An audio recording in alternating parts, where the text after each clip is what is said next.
Samantala, grupo ng mga rider namigay ng mga hugis pusong lobo sa mga tindera at mamimili sa Malimgas Public Market.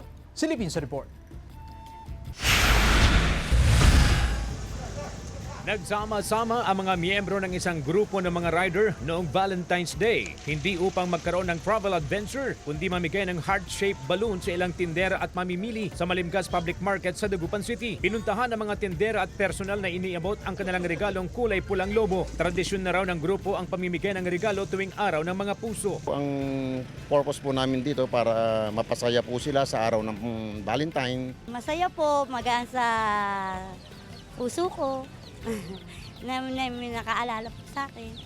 Pinili naman ng ilang pamilya, magsing-irog, magkakaibigan at iba pang couples na magdiwang ng Valentine's Day sa Tondaligan Beach sa Dagupan City noong Sabado. Pati ang ilang nagliligawan, in-enjoy ang pamamasyal sa beach noong araw ng mga puso. Thankful lang ako sa'yo na kasama kita lagi. I'm looking forward lang po kung saan tutungo yung magiging relationship namin.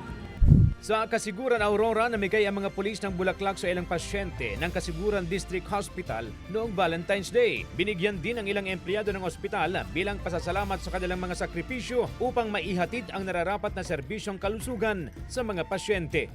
Ipaalala natin sa kanila na ang kapulisan po ng Kasiguran Municipal Police Station ay patuloy rin po na nakikiisa sa kanilang mga pasanin at kami po ay dumadamay sa kanilang mga problema po lalo na po sa pangkalusugan. Kasama si Daryl Peralta, CJ Torida, One North Central Luzon.